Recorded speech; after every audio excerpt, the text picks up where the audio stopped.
Olá pessoal, tudo bem? Bom, eu estou aqui de volta, né, ainda nessa circunstância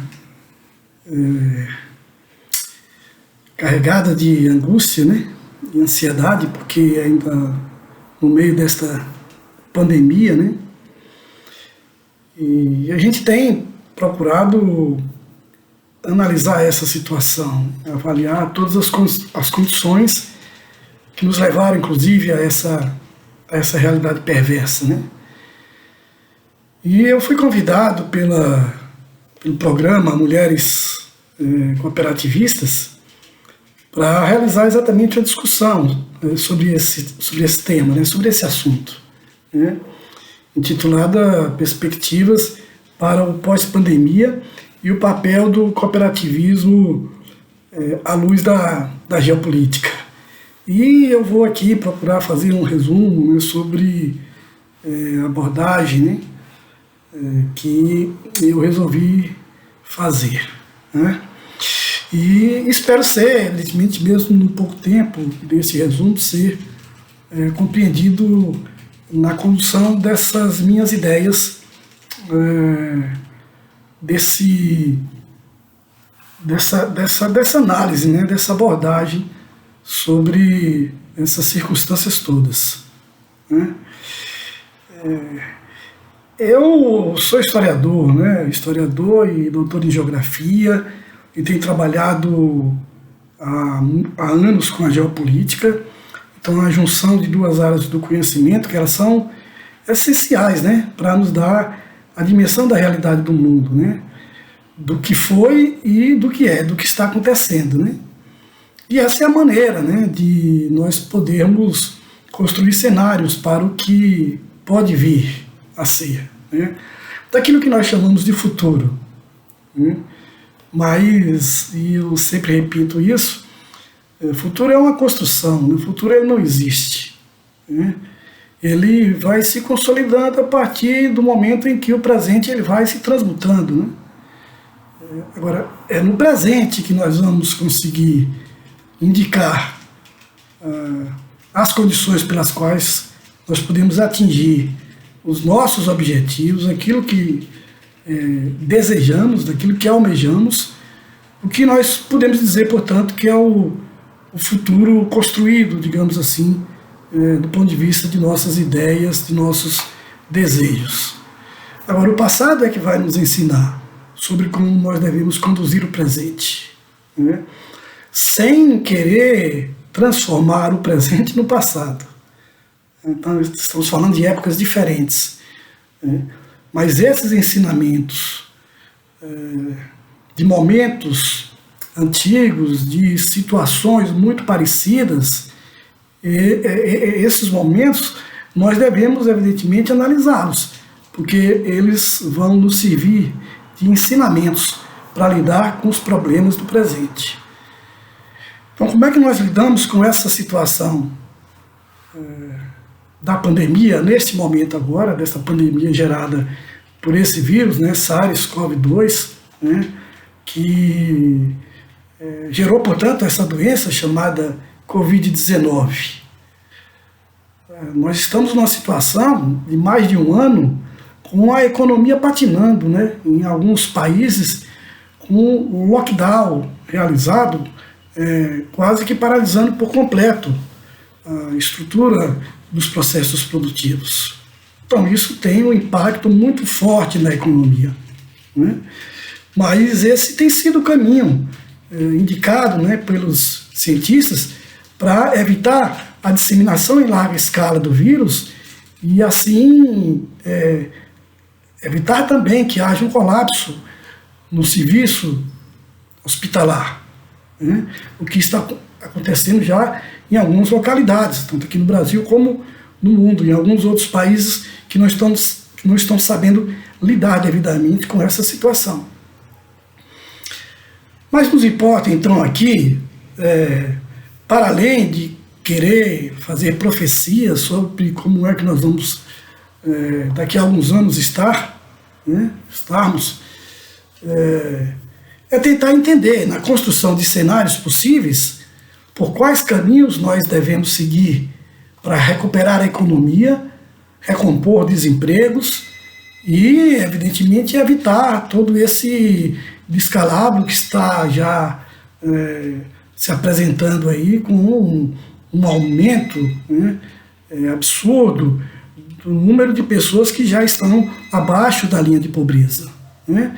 Portanto, é fundamental que a gente tenha essa compreensão para saber por quais caminhos nós devemos seguir, né? E aí nós temos, claro, que olhar para o passado, né?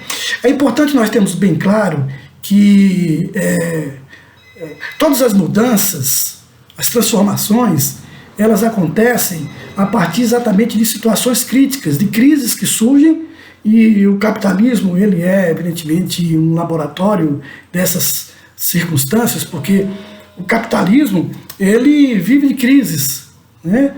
E ele se reinventa, se reestrutura a partir de cada crise.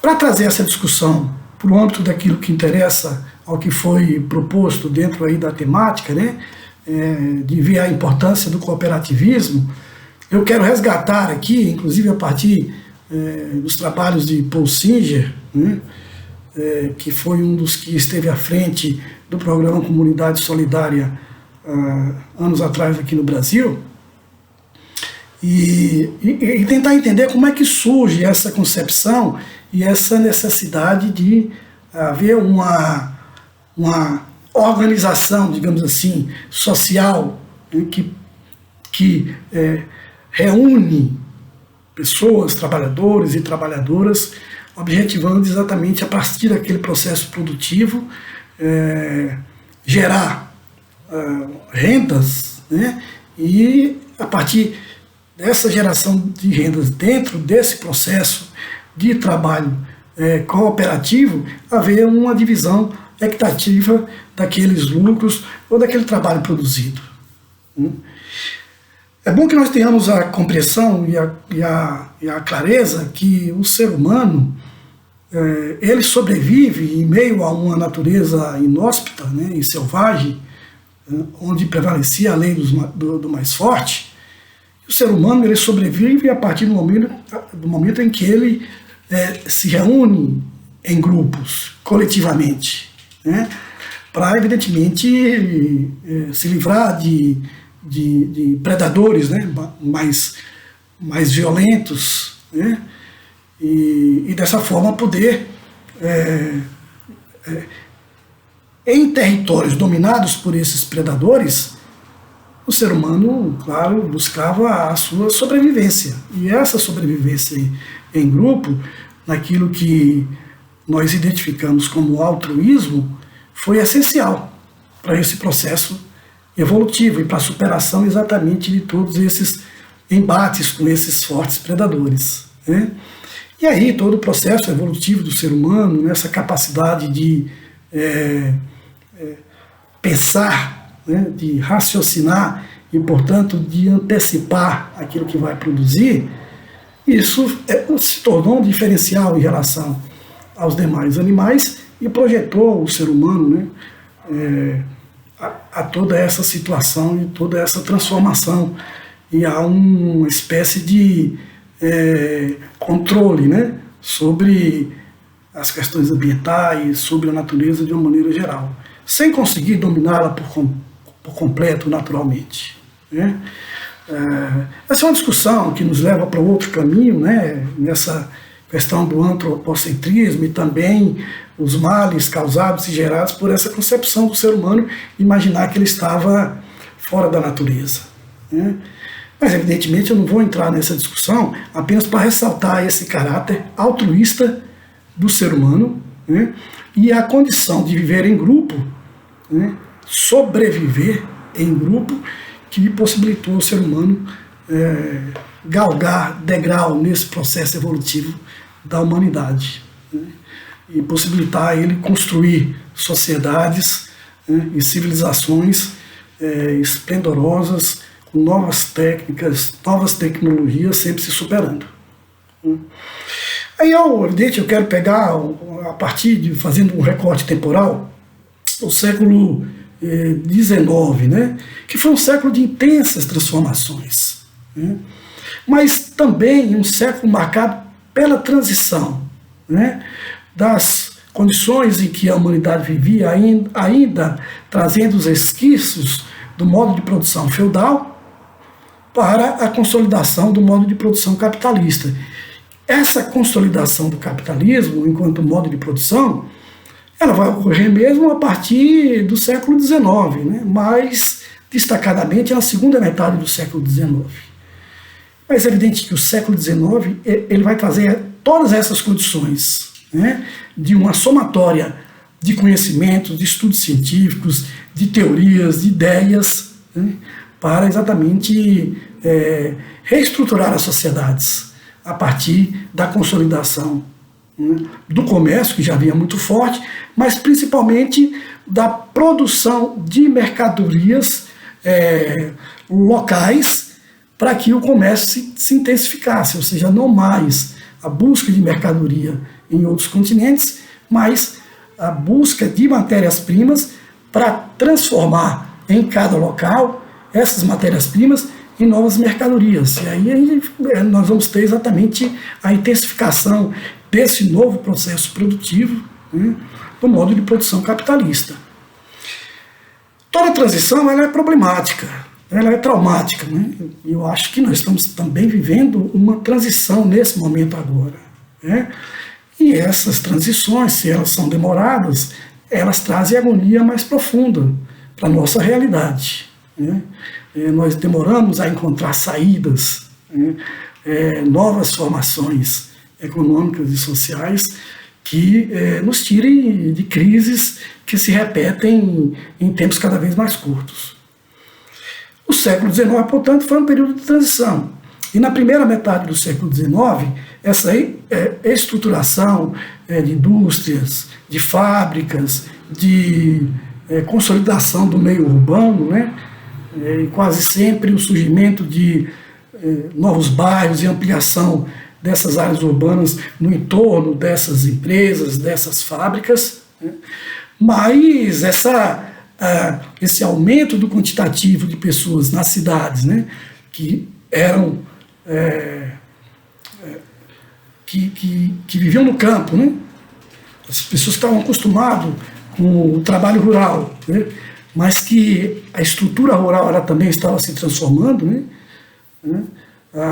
Ali naquele momento de cercamento das terras, de transformação da terra em propriedade privada, né?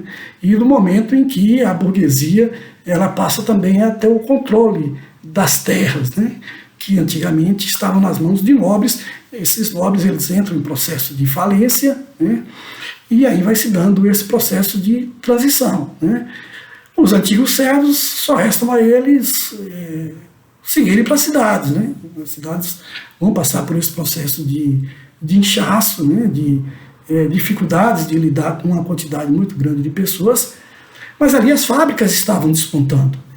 Mas, claro, não havia emprego para todos e era preciso também essas pessoas que chegavam às cidades passar por um processo de especialização, de adaptação, né, a um trabalho manufaturado, né, diferente da maneira como eles lidavam enquanto viviam nas aldeias, no campo e nos feudos. A saída para uma quantidade muito grande de pessoas que não se enquadravam, né, nessas estruturas que surgiam, de novas fábricas, né, de novas indústrias, ou a esses novos empregos, era buscar se organizar. Então, nesse momento, vão surgir algumas ideias, algumas teorias e mesmo iniciativas, né, de determinadas figuras, personagens que vão ser marcantes, como Robert Owens, né, não só ele, mas aqueles chamados socialistas utópicos, né, denominado lá por Frederick Engels, né, quando escreve o livro do socialismo utópico ao socialismo científico, né, e esses chamados socialistas utópicos, na verdade, eles buscavam encontrar saídas que resolvessem o problema de um quantitativo muito grande de pessoas que não se enquadravam naquela estrutura que estava surgindo, né. Robert Owen, Saint-Simon, Fourier, eram alguns desses mais destacados. E nesse momento, né, nessa primeira metade do século XIX, são as iniciativas de Robert Owens que vai possibilitar o surgimento do que passa a ser conhecido como o cooperativismo, né? Então, ele praticamente é o responsável por criar as cooperativas, né? Essas novas ideias desse trabalho conjunto, coletivo, com uma distribuição equitativa do que se produzia, né? E, claro, naquele momento isso vai ser muito importante para a garantia dessas pessoas que não se enquadravam nessa estrutura de trabalho nas indústrias, né? Ou porque não tinham a habilidade necessária e que era exigida, ou porque a quantidade de gente à procura de emprego era maior do que as vagas que existiam, né? Então nós vamos ter, nesse momento, um momento de crise, e aí você tem uma situação que ela gera uma dificuldade para a própria estrutura do sistema que naquele momento estava em transição, né? E, claro, ali ocorre a primeira grande crise econômica, né, nesse processo transitório, né? E essa busca desesperada por alternativas. Portanto, as cooperativas elas vão se constituir naquele momento, né, numa alternativa para essa dificuldade dessas pessoas se adaptarem a essa realidade. Até porque elas precisavam encontrar uma saída, né? Porque as legislações elas impunham a necessidade das pessoas terem alguma especialidade ou terem algum tipo de trabalho, senão eles seriam punidos, né? As legislações da época obrigavam as pessoas a portanto, se especializarem, né? Era uma legislação absolutamente draconiana, né? Porque não haviam as condições para que elas atingissem esse estágio. Daí a importância desse movimento criado, portanto, por Robert Owens. Esse movimento, claro, ao longo do tempo, essas cooperativas elas vão adquirindo um poder cada vez mais crescente, né? E levando aqui, portanto, muitos daqueles que originalmente tinham criado essas cooperativas ambicionassem também, né, lucros maiores. Com o passar do tempo, algumas dessas cooperativas elas vão se tornando empresas, né? Elas vão se transformando na medida em que, né, cada vez mais o sistema ele vai se estruturando, o sistema capitalista, portanto abrindo exatamente espaço, né, naquilo que nós chamamos de mercado, né? Então passa a ter, o mercado ele passa a exigir esses novos contingentes, né, e novas empresas que pudessem também produzir em larga escala, para atender a uma demanda crescente, porque as pessoas saíam do campo, indo para as cidades, elas precisavam ter salários, elas precisavam ter dinheiro para comprar, adquirir produtos, comprar mercadorias, o que não acontecia anteriormente, né? Onde nas aldeias cada um produzia aquilo que era necessário para a sua sobrevivência. Portanto, essa dinâmica do sistema ela vai também, a partir principalmente do século, da segunda metade do século XIX, enfraquecendo o movimento das cooperativas e reforçando o movimento de criação dos sindicatos. E vai ser também a partir de iniciativas de Robert Owens. E os sindicatos, eles passam a assumir algumas atribuições das antigas cooperativas, ou de antigas cooperativas.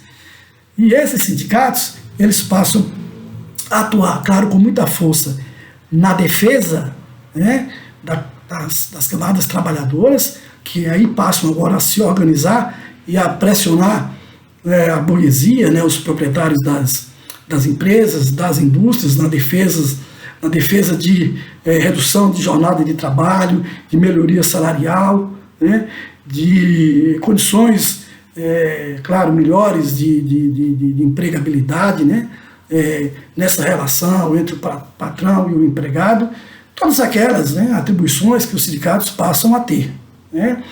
Esses sindicatos, eles atraem em larga escala esses trabalhadores e vão se tornando estruturas muito fortes, muito poderosas, né?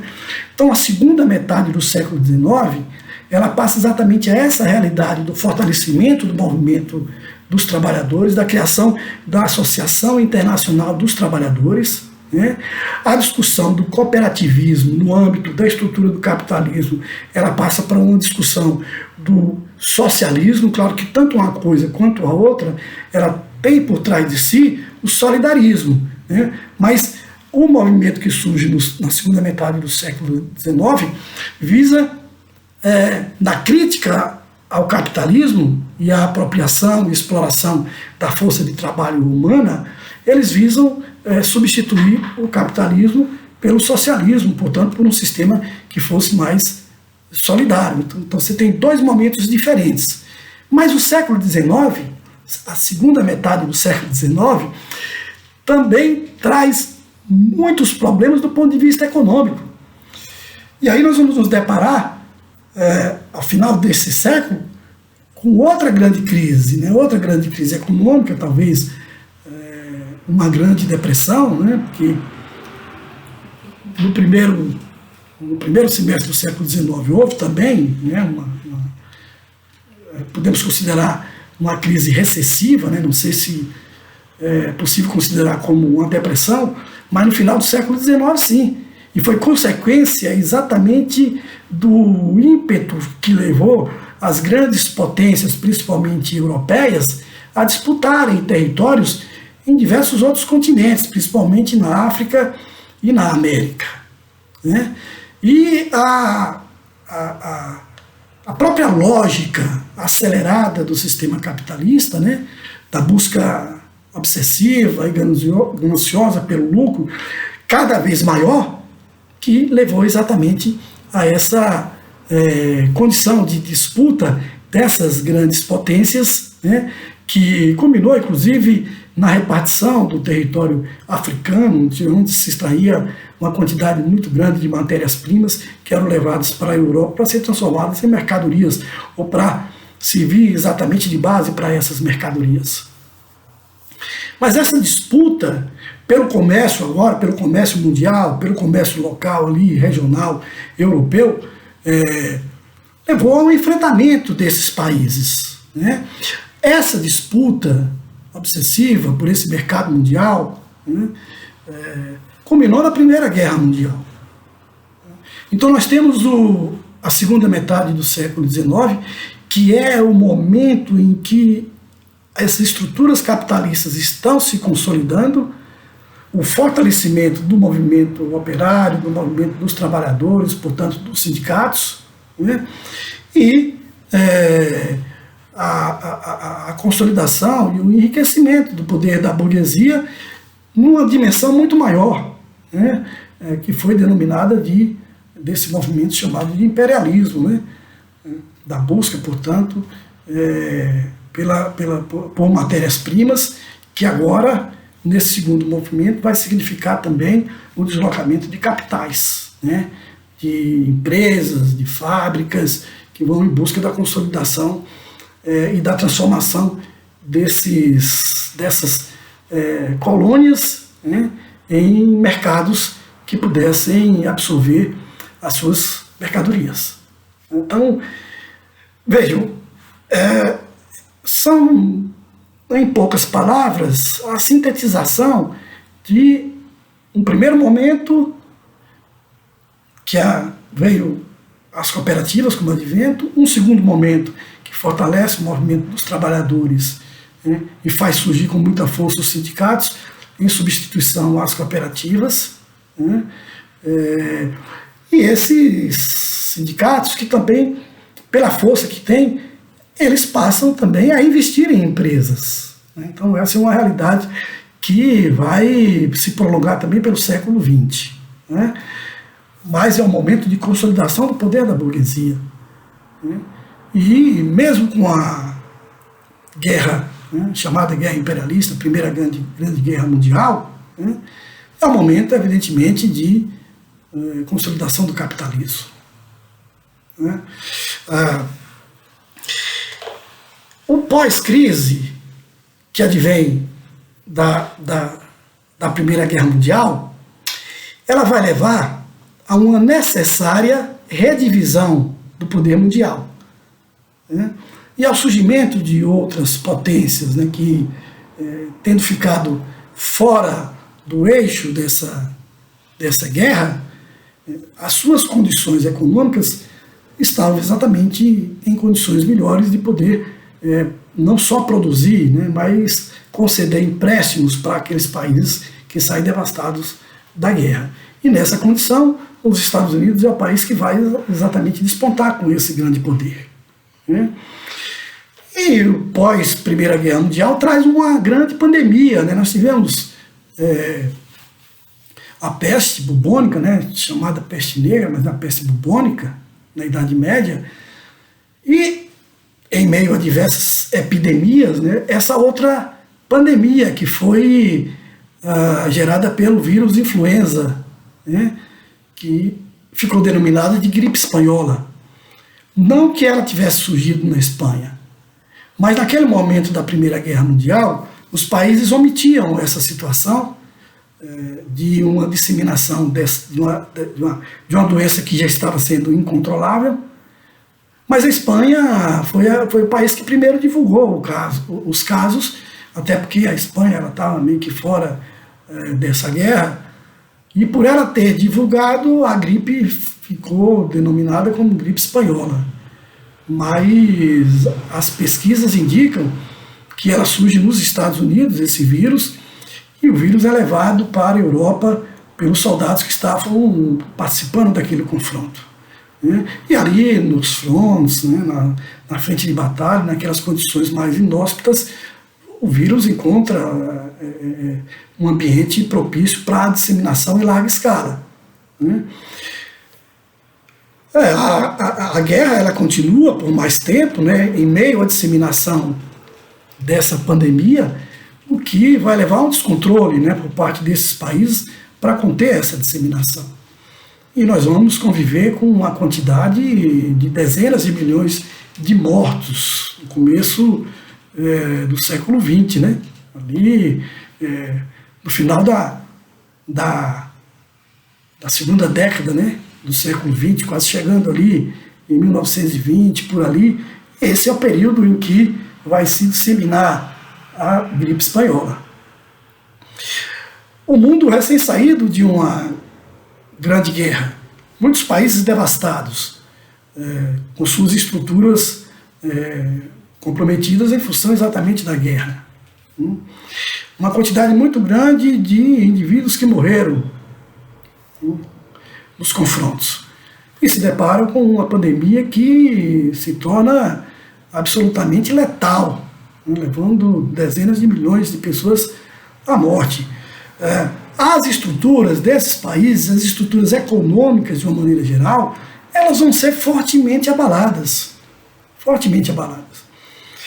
A condição para sair dessa pandemia foi exatamente atender a essas preocupações que naquele momento já estavam colocadas do distanciamento social, do uso de proteção, de máscaras protetivas, né? E as condições eram absolutamente inadequadas, né? Bem diferente do que nós encontramos hoje, né? E as cidades também em condições sanitárias muito ruins, né? As estruturas urbanas ainda não atendiam àquela necessidade do quantitativo de pessoas que viviam nelas. Um ambiente muito propício para, em primeiro lugar, a disseminação do vírus, em segundo lugar, para deixar a população absolutamente fragilizadas, né? Tanto pela questão da doença quanto pelos problemas econômicos, né? Os países que não souberam lidar com essa realidade, né, e não impuseram às suas populações medidas que as protegesse, forçando exatamente o distanciamento social, esses países fracassaram e tiveram problemas econômicos muito fortes depois. Do contrário, aqueles que souberam lidar com essa realidade, eles saíram mais rapidamente da crise econômica e se constituíram em potências que passaram exatamente a vender mercadorias ou até mesmo conceder empréstimos para aqueles países que ficaram em situações mais debilitadas. Os Estados Unidos foi um desses países. Né? Então ele recompõe as suas economias, mas evidentemente que dentro da lógica desse sistema que estava se impondo naquele momento. Né? Então ali não podemos dizer ainda que houvesse uma visão disseminada com um olhar solidário para o lado do cooperativismo. O que prevaleceu ali foi a busca obsessiva pela produção de mercadorias, que levou a uma década de crescimento econômico, né, gerado exatamente por esse caminho tomado, né, que o historiador Eric Hobsbawm chama de a década de ouro, né, que se produziu mercadorias, novos utensílios domésticos, né, que levou as pessoas a consumirem muito rapidamente, né, até chegar a um limite, portanto, dessa aceleração consumista. Né, as pessoas se contiveram no final da década de 20 e essa contenção no consumo, né, possibilitou exatamente que as pessoas parassem de consumir. Né, e ao parar de consumir, travasse exatamente todo aquele ímpeto consumista existente. Então isso gerou uma paralisia no processo produtivo que culminou com a Grande Depressão. A Grande Depressão, que corroeu a economia mundial, né, impôs medidas necessárias para que se pudesse conter aquela sangria. E dentre essas medidas necessárias estava exatamente a atuação muito forte do Estado, né, para poder garantir à população emprego. Então surge a figura de John Maynard Keynes, que, digamos, rouba as ideias do socialismo, né, naquilo que tratava do planejamento estatal, né, e mistura com a economia de mercado. Né. Essas concepções keynesianas, né, que dizia, olha, o Estado ele tem que se dedicar com muito ímpeto para resolver o problema do emprego. Né. A garantia de emprego era a condição necessária para reativar a economia. Você tinha demissões em massa, né, empresas falidas, né, quebradeira generalizada, a economia paralisada. Então a condição naquele momento era, através do Estado, a contratação de pessoas em larga escala, para que a partir disso a economia pudesse ser reativada, sem preocupação com o endividamento do Estado. Né? Então se colocava exatamente isso. A preocupação do endividamento era uma coisa, passava a ser uma coisa secundária do endividamento do Estado. Né? Isso, portanto, passou a ser um projeto que foi estabelecido, né, em larga escala, e a partir disso a economia ela vai se recuperando, né, e naquilo que passou a ser chamado de welfare state, quando essas políticas econômicas elas passam a serem implementadas de forma institucional. Né? E depois da Segunda Guerra Mundial, com o financiamento dos Estados Unidos para conter o avanço do socialismo, né, nós vamos ter esse estado de bem-estar social na Europa de uma maneira geral, né, em condição de pleno emprego, altos salários, né, com a população recebendo atendimentos básicos de saúde, aposentadorias, salário-desemprego.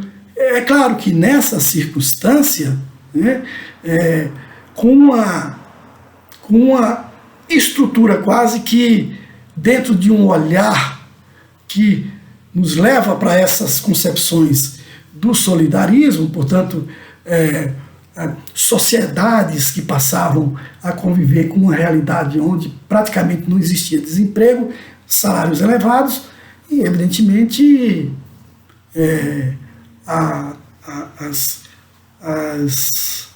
iniciativas relacionadas ao cooperativismo, elas, evidentemente, nesse momento, elas enfraquecem, né? Os sindicatos, eles assumem um poder mais forte ainda, né? E se constitui nessas estruturas que vão garantir exatamente esses direitos, né? E eles se tornam também poderosos, né? Tanto nesses países mais ricos, quanto nos países mais fragilizados economicamente, né? Tanto a luta sindical assume uma importância muito grande nessas circunstâncias que estavam postas, que estavam colocadas, né? Evidentemente que isso chega no limite, né? O capitalismo ele não sobrevive muito tempo com essa estrutura social, né, de pleno emprego e de altos salários, porque isso tolhe o aumento, portanto, do lucro, né, da absorção do lucro, né? E a lógica do capitalismo é uma lógica gananciosa, expansiva. Então, impunha uma mudança. E essa mudança virá com a globalização, né? Foi necessário para isso a crise e a queda dos países socialistas, né? Para que todas essas condições que tinham sido oferecidas aos trabalhadores, elas pudessem ser retiradas, né? Então, são empresas estatais que vão ser privatizadas, né? São legislações trabalhistas que vão ser flexibilizadas, portanto, muitos dos direitos dos trabalhadores vão sendo gradativamente retirados, né? E, claro, se com essas retiradas de direitos trabalhistas, com esse enfraquecimento dessas legislações, com as privatizações de empresas estatais que levam a muitas demissões, né, porque reduz o quantitativo de trabalhadores nessas empresas, aí é claro que passa a haver um número muito maior de trabalhadores disponíveis no mercado de trabalho. E quanto mais pessoas disponíveis no mercado de trabalho, sem emprego, ameaça aqueles que têm empregos, né? Porque as empresas passam a buscar esses que estão desempregados e a demitir aqueles que estão com salários mais elevados, né? Então, a pressão salarial, ela cai. A média de salários, ela perde, portanto, valor. Então, nós vamos nos deparar com a realidade que é dessa globalização aqui, também chamada de mundialização, né, que eu gosto de usar a expressão do Milton Santos, que é desse globalitarismo, né, que é um globalitarismo perverso, né, porque ele vai se fundamentar exatamente no individualismo, né, que se consolida pelas políticas chamadas neoliberais, né, na busca exatamente pela reconstrução de todo esse processo produtivo, né, dessa mudança na economia, a chamada desregulamentação da economia, né, e o fim das barreiras também comerciais, né, que pudesse possibilitar, portanto, as grandes empresas, agora chamadas transnacionais, se deslocarem, né, e utilizarem de mão de obras baratas em outros países, sem preocupação com legislações que fossem mais rígidas, que as impediam, em outros momentos, de obterem, né, lucros facilitados pela mão de obra barata. Então, esse é o momento da chamada globalização. Nessa circunstância, né, a partir da década de 90, virada para o século XXI, em que o desemprego ele se amplia consideravelmente, também em função de uma nova transformação tecnológica, né, são novas tecnologias que surgem, e esse processo de ampliação tecnológica, né, mais sofisticado, sofisticada, moderna, com o uso exatamente da internet e já o advento também de inteligência artificial, robotização em larga escala, muitos empregos desaparecem. Não somente os trabalhadores perdem aquele emprego, como aquele emprego ele desaparece. E aquela pessoa especializada naquela atividade ali, ela fica exatamente à mercê de um mercado onde ela não vai mais se enquadrar. Porque aquele emprego não existe mais. Foi substituído por máquinas. E isso se intensifica por todo o começo da primeira década do século XXI. Qual a saída para essa situação? Aí nós voltamos àqueles problemas das crises anteriores. Né? Então, se você tem um quantitativo cada vez maior de pessoas que são desempregadas e não vão poder mais voltar para o seu emprego, né? Muitas vezes pessoas com idade acima de 40 anos, né? A busca por alternativas, ela se intensifica. Isso vai começar, eu poderia dizer, não começar, mas poderia usar como exemplo a Argentina. Né? Nós tivemos uma grave crise na Argentina, uma crise gerada por uma política econômica nefasta, né? Que garantiu a paridade, né, da moeda argentina com a moeda padrão internacional, que era o dólar, e isso foi um grande erro. A tentativa de sair exatamente desse imbróglio piorou exatamente a situação, e a Argentina conviveu com uma crise que levou à falência do seu sistema produtivo, de sua economia. E na Argentina, voltou às feiras de trocas, né, o antigo escambo. Né, as feiras elas se disseminaram como uma alternativa, uma saída da população que não tinha emprego, né, produzia alguma coisa em sua casa, aquilo que a sua capacidade te garantia, e levava para a feira, para vender ou para trocar por outro produto que ela estava precisando em casa. Né? E com a intensificação dessas feiras, surgem moedas paralelas, moedas alternativas, que passam a funcionar somente naquelas feiras, ou ali naquela região, onde se instala aquelas feiras. Né? E nós passamos a conviver com outras moedas que existem até hoje, diversas moedas paralelas. Aqui no Brasil, nós temos o exemplo do estado do Ceará, né? Onde existem localidades onde essas moedas estão consolidadas. Então, essa realidade da Argentina trouxe as feiras de volta. Né? Então, aí as feiras passam a se tornar como, lá na transição do sistema feudal para o sistema capitalista, aquela condição, né, que vai criar todo esse movimento do comércio, né, as chamadas feiras de trocas, né, que vai ser o pontapé inicial para a consolidação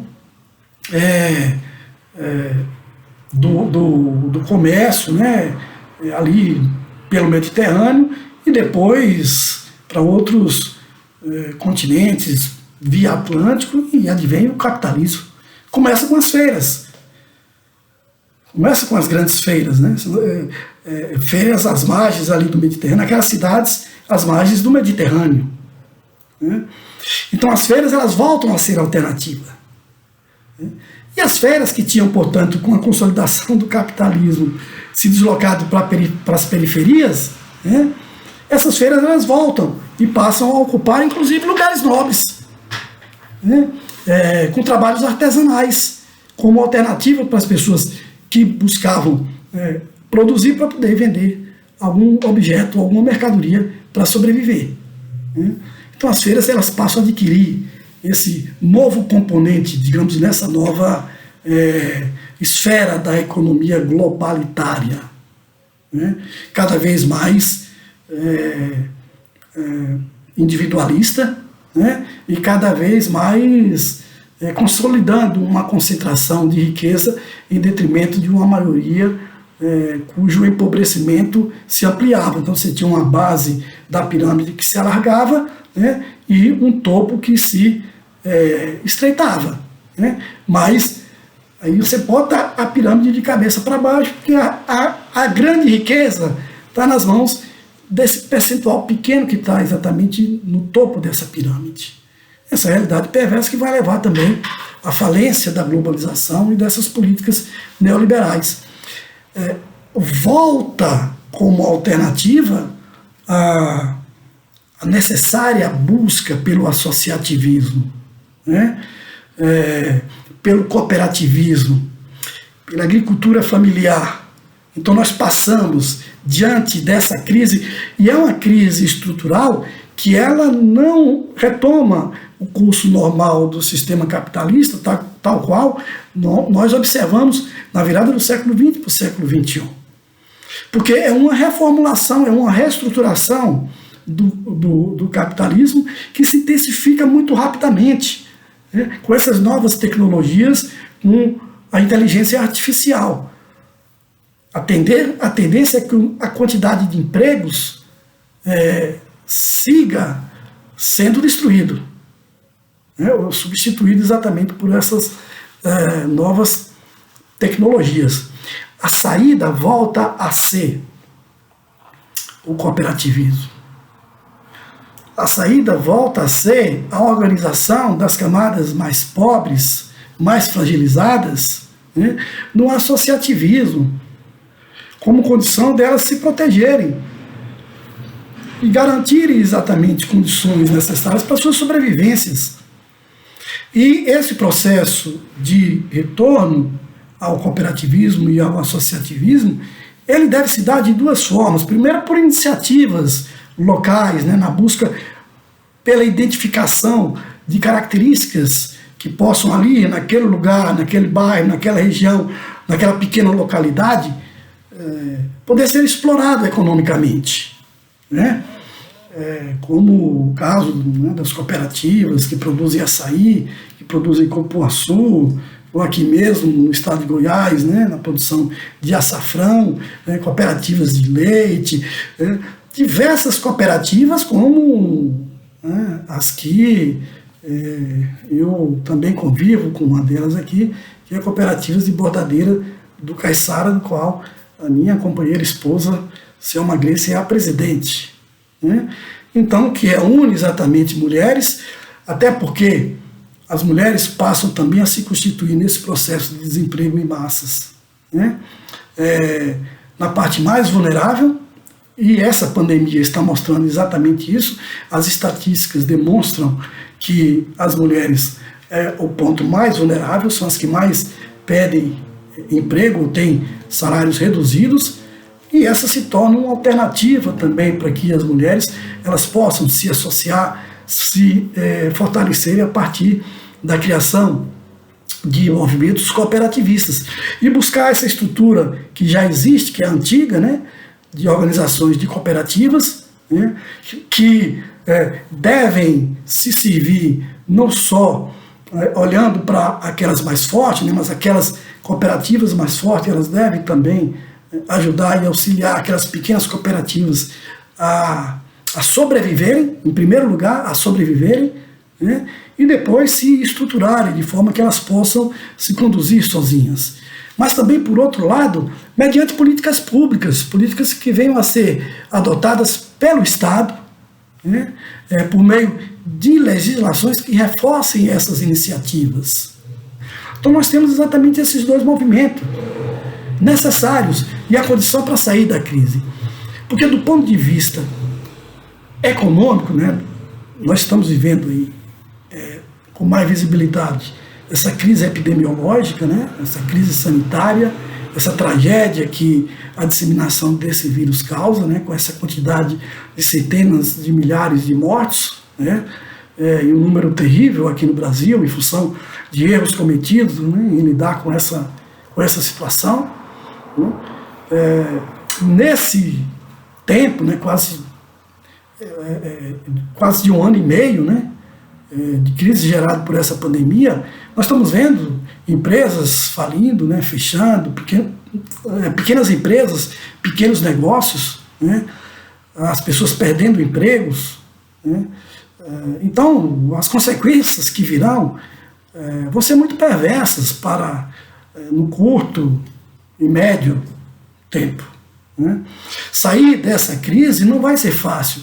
Recompor a economia vai exigir responsabilidades, né, muito grandes de quem conduz o Estado, né? Vai também exigir que aqueles que são proprietários de empresas, são acionistas de grandes empreendimentos, que tenham uma compreensão de que os seus lucros precisam ser reduzidos para resolver um problema na base da pirâmide, das pessoas que são mais vulneráveis. Caso contrário, nós vamos nos deparar com aumento de violência, aumento de criminalidade, principalmente a juventude, que junto com as mulheres é a mais afetada nesse processo de destruição de empregos, a dificuldade dessa juventude se enquadrar no mercado de trabalho, né? E essa juventude vai ficar refém do tráfico de drogas, né? Vai ficar refém das milícias, né? Ou seja, do banditismo que tem se espalhado e vai se espalhar celeremente. Então é preciso exatamente criar as condições para evitar que isso aconteça, né? O Estado tem que garantir que as pequenas e médias empresas não quebrem, não fechem as portas. E, ao mesmo tempo, tem que garantir que essas pessoas que estão desempregadas encontrem soluções para os seus problemas, né? Seja mediante programas sociais, mas também por meio de legislações que garantam investimentos nessas cooperativas, né? Em programas como funcionava aqui da economia solidária, que poderia ter sido, inclusive, melhor financiado, poderia ter recebido mais apoio na consolidação por todo o território nacional, né, de um investimento que deveria ter sido mais forte na consolidação dessas estruturas de associativismo de cooperativas, né, pequenas e micro cooperativas. Então essa é a saída, né? A saída nesse momento está no patamar de baixo, porque o de cima ele se protege. Esse da economia superior, onde o capitalismo se realiza, os ricos eles se protegem, porque eles ganham dinheiro no mercado de ações. Vejam, as bolsas de valores não têm tido quedas abruptas, mesmo diante dessas crises, mesmo diante da redução dos produtos internos brutos desses países. Ora, por que não acontece isso? Porque você tem um jogo dentro do sistema financeiro, que é um grande cassino, onde você vai deslocando investimentos, adquirindo ações, mediante as oscilações dessas empresas, e vai lucrando sem produzir. É um enriquecimento, o número de... os poucos bilionários que existem, né, ampliaram e muito, em torno de 30% sua riqueza em meio a essa pandemia, o que é uma coisa absolutamente absurda. Então, essa realidade mostra que a preocupação tem que ser aqui embaixo. O Estado ele tem que ter essa preocupação aqui. O Estado ele precisa tirar de cima e colocar aqui embaixo, criar imposto sobre grandes fortunas, imposto sobre grandes heranças, né? E com esses impostos, com esses recursos angariados dessa legislação que existem em outros países, financiar exatamente esses pequenos empreendimentos, né? Haver uma distribuição mais responsável de todo esse dinheiro que circula, né, no mercado financeiro, no sistema financeiro, sem que esse dinheiro seja investido no processo produtivo, né? Portanto, ele não tem um objetivo social, senão enriquecer um número cada vez mais reduzido percentualmente daqueles que enriquecem diante de toda essa amplitude de miséria e de crise que a gente se depara, né? Então, é claro que não são equações fáceis, né? Não são análises fáceis de se fazer. Nós precisamos olhar para a história, olhar para toda essa situação que a humanidade já passou, né? Tirar ensinamentos disso, né? Evitar que nós continuemos caminhando para uma situação em que essas camadas que vivem nas periferias, em condições de miserabilidade, com a ampliação do número de pessoas que vivem abaixo da linha de pobreza, né, com a fome se ampliando, é preciso atacar esse problema. Isso não pode persistir, porque senão nós vamos caminhando para uma situação de convivência com uma realidade absolutamente terrível do ponto de vista das relações sociais. Né? Portanto, é preciso atacar esse problema. É preciso resolver isso e ter responsabilidade ao resolver essas questões. Né? E não dá para ficar com esse deslumbramento, né? Com essa visibilidade que celebridades, que grandes ricos, né? Procuram demonstrar, né? Toda essa exposição de uma riqueza, né? Que é absolutamente degradante do ponto de vista moral, em função de toda essa circunstância de você se deparar com milhões e milhões de pessoas, bilhões, se tratamos do mundo, que vivem nessas condições de absoluta miséria. Né? O caminho do associativismo, do cooperativismo, da agricultura familiar, da economia solidária, é o caminho ideal para que a gente possa garantir a essas pessoas dignidade e condições de vidas que sejam adequadas a todo e qualquer ser humano. Né? Então, penso que é isso, né? As questões que eu pensei em abordar, né? Claro, me estendi, agradeço a quem chegou aqui até o final, né? Disse que era uma preparação para toda essa discussão que eu exatamente fui convidado a fazer, né? Mas fui pensando aqui todos aqueles elementos que eu me baseei e me inspirei, né, para poder construir toda essa elaboração. Né? E os que chegaram aqui, evidentemente, peço que compartilhem, né, o vídeo, se inscrevam no meu canal, dê um link aí para que a gente possa ter cada vez mais visibilidade e continuemos nos cuidando, né, torcendo para que a gente consiga fazer com que haja sensibilidade das autoridades, né, para lidar com essa situação, adquirir mais vacinas o mais rapidamente possível. São as vacinas que vão nos tirar dessa situação angustiante, né? Mas evidentemente que diante de todas essas circunstâncias que nós estamos vivendo, né, com a degradação ambiental, desequilíbrio, né, destruição da biodiversidade, evidentemente que nós vamos ter que lidar, né, com essa situação por mais vezes. Então essa pode ser uma rotina da humanidade. Aliás, já tem sido, né? A cada ano tem que produzir novas vacinas para aumentar a nossa capacidade imunológica de resistir a essa quantidade enorme de vírus e de bactérias, né, que circulam amplamente em função exatamente de toda essa destruição da natureza que o ser humano tem feito. Né? Enfim, temos que sobreviver, né? Irmos à luta e escolher exatamente esse caminho, né?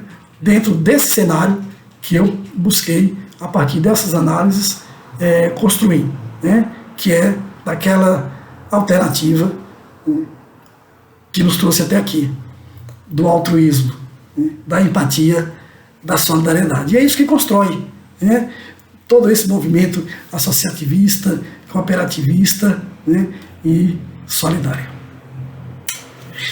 Namastê, fico por aqui, né, até nosso próximo encontro. Um abraço, se cuidem.